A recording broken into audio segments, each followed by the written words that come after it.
বন্ধুরা, তোমরা যারা এসব একঘেয়েমি গল্প শুনতে শুনতে ক্লান্ত হয়েছ, তাদের জন্য নিয়ে এসেছি একদম খোলামেলা অডিও গল্প।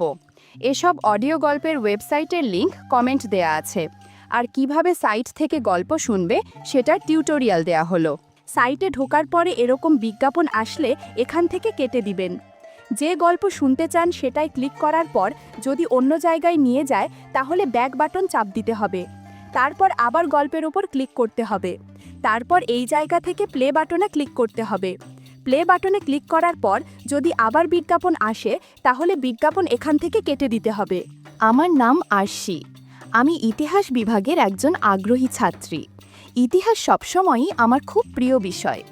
আমার সৎ ভাই সুমন ভাইয়া, বয়স 21, তার সঙ্গেও আমার একই কলেজে পড়াশোনা। আমি প্রথম বর্ষে আর ভাইয়া দ্বিতীয় বর্ষে। আমরা একসঙ্গে ইউনিভার্সিটিতে যাই প্রতিদিন সকালে। আমাদের বাবা, মানে আমি বলছি মা যাকে বিয়ে করেছেন, উনিই এখন আমার বাবা। আমাদের যাতায়াতের সুবিধার জন্য একটি মোটরসাইকেল কিনে দিয়েছেন।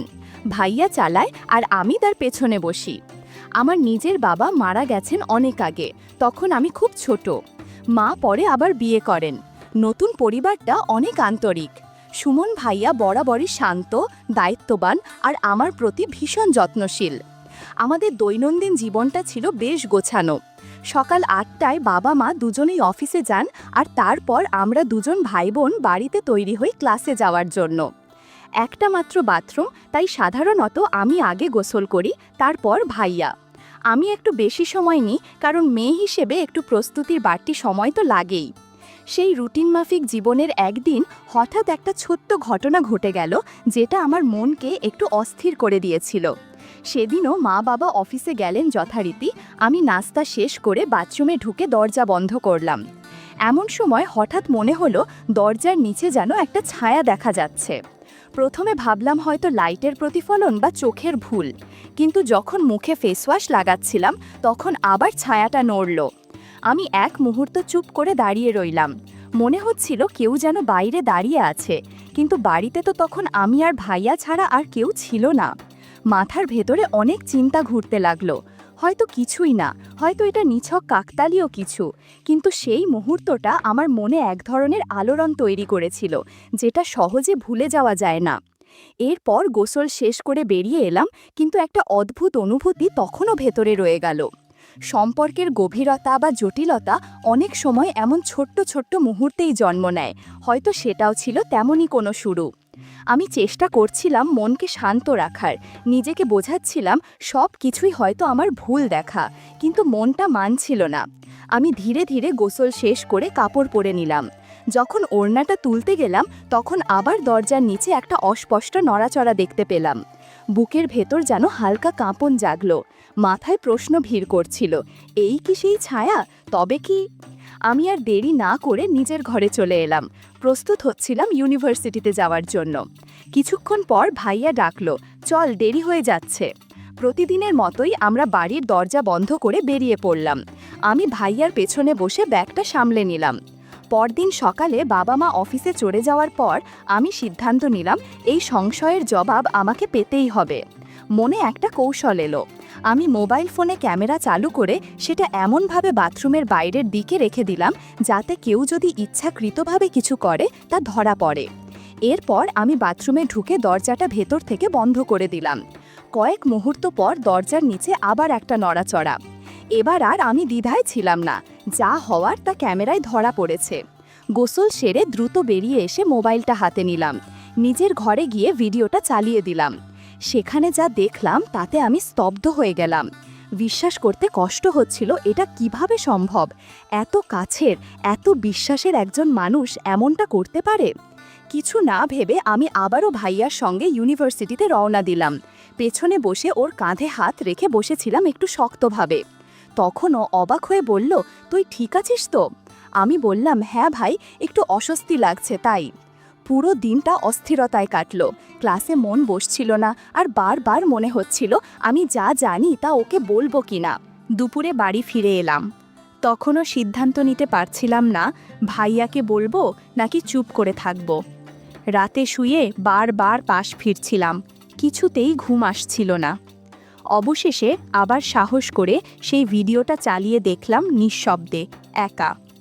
অনেক ভেবে আমি শেষমেশ সেই ভিডিওটা সুমন ভাইয়ার মোবাইলে পাঠিয়ে দিলাম।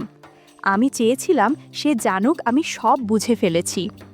সময় কাটছিল ধীরে ধীরে, 15 মিনিট, আধা ঘন্টা, তারপর 1 ঘন্টা পেরিয়ে গেল, কিন্তু কোনো উত্তর এলো না।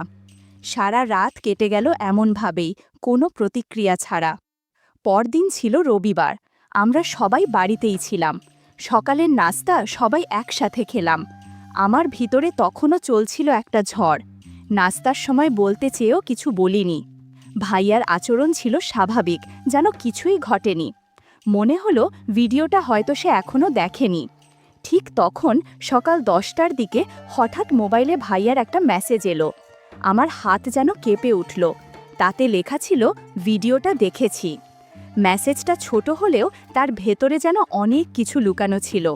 আমি উত্তর দিলাম, কিন্তু এরপর থেকে ও আর কোনো উত্তর দিল না। দুপুরের খাবার টেবিলে আমরা সবাই একসাথে বসেছিলাম। আমি খেয়াল করলাম ভাইয়া একদম চুপচাপ, মাথা নিচু করে খাচ্ছে। খাওয়া শেষে সে উঠে চলে গেল নিজের ঘরে। আমি বাবা মার সামনে বললাম, ভাই, একটু পর তোমার ঘরে আসবো, একটা জায়গা বুঝিয়ে দিতে হবে। ও কিছু বলল না, কেবল চলে গেল। বাকি কাজ সেরে মা বাবা নিজেদের ঘরে চলে গেলেন।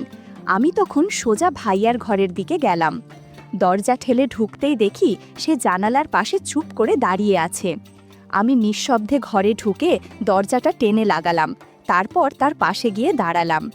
ওর চোখে জল, মুখটা গম্ভীর। এতটুকু সময়েই বুঝতে পারছিলাম ওর ভিতরে অনেক কিছু চলছে। ভাইয়া আস্তে করে বলল, আমি সত্যিই দুঃখিত। ওর গলায় কাঁপুনি ছিল। আমি তার চোখের দিকে তাকিয়ে রইলাম। সে যেন আরও ভেঙে না পড়ে, তাই আমি একটা শান্ত অভিব্যক্তি নিয়ে আলতোভাবে তার কাঁধে হাত রাখলাম। আস্তে করে বললাম, এই বয়সে অনেক সময় অনেক কিছু ঘটে যায়। ভুলের মতো মনে হলেও তা নিয়ে নিজেকে শেষ করে দেওয়ার কিছু নেই। ভাইয়া তখন বলল, কিন্তু আমরা তো ভাই বোন, এটা তো ঠিক না। আমি মৃদু হেসে বললাম, আমি জানি তুমি অনুতপ্ত। আমার কাছে সেটা বড় কথা। আমরা দুজনেই পরিণত, দায়িত্ববান, তাই আমাদের যা কিছুই হোক সেটা যেন আমাদের সম্পর্কে অশ্রদ্ধা না আনে। আমার কথায় ভাইয়া খানিকটা স্বাভাবিক হলো। আমি বুঝতে পারছিলাম এই পরিস্থিতি একটা গুরুত্বপূর্ণ বাঁক। এটাকে কিভাবে সামলানো হবে সেটাই ভবিষ্যৎ ঠিক করে দেবে। আমি জানতাম ওর চোখে অপরাধবোধ রয়েছে, কিন্তু হয়তো আমি একটু বেশি কড়া কথা বলে ফেলেছি। ওর মুখের অভিব্যক্তি দেখে মনে হচ্ছিল খুব ভেঙে পড়েছে। তাই একটু হালকা হাওয়ায় ফেরানোর জন্য হেসে বললাম, এই যে এখন এত নীতির কথা মনে পড়ছে, সেদিন কিন্তু দরজার নিচের ছায়া নিয়ে তেমন চিন্তিত দেখায়নি। আমি কথাটা মজা করেই বলেছিলাম, যেন পরিবেশটা আর ভারী না হয়। তারপর বললাম, তুমি সবসময় আমার পরিবারের একজন, সেটা কখনো পাল্টাবে না। এই বিষয়টা নিয়ে আর বেশি ভাবিও না। এরপর একটু মজা করে চোখ টিপে বললাম, কাল বিকেলে একটু সময় পেলে আমার সঙ্গে গল্প করো, খারাপ লাগছে এসব ভেবে। ও আমার দিকে চেয়ে রইল, কিছু বলল না, শুধু চুপচাপ তাকিয়ে রইল। সেদিন রাতের খাবারের টেবিলে ভাইয়া হঠাৎ বলল, কাল ইউনিভার্সিটিতে একটা ছোটোখাটো ইভেন্ট হচ্ছে, কিন্তু আমার ভালো লাগছে না যেতে। মা বললেন, তাহলে আশিকেও যেতে হবে না। বাবা বললেন, তুমি খেলাধুলায় তো আগ্রহী ছিলে, এখন কি আর ইচ্ছা হয় না? ভাইয়া মৃদু হাসল, আগে যেরকম ছিল এখন আর তেমন নেই, নতুন অনেকেই এসেছে, আমি বরং কালটা বাড়িতেই থাকতে চাই। আমি ভাইয়ার দিকে তাকিয়ে হালকা হাসলাম। পরদিন সকালে বাবা মা অফিসে বেরিয়ে গেলেন। আমি ধীরে ধীরে ভাইয়ার ঘরে গেলাম। সে তখন বিছানায় আধা ঘুমে শুয়েছিল। বললাম, আজ তো ক্লাস নাই, সারাদিন কি করবা? ও হেসে বলল, তুমি তো বলেছিলে একটু কথা বলতে চাও, তাই ভাবলাম সময়টা রাখাই যায়। আমি একটু হেসে বললাম, তুমি তো খুব সিরিয়াস হয়ে গেলে মনে হচ্ছে।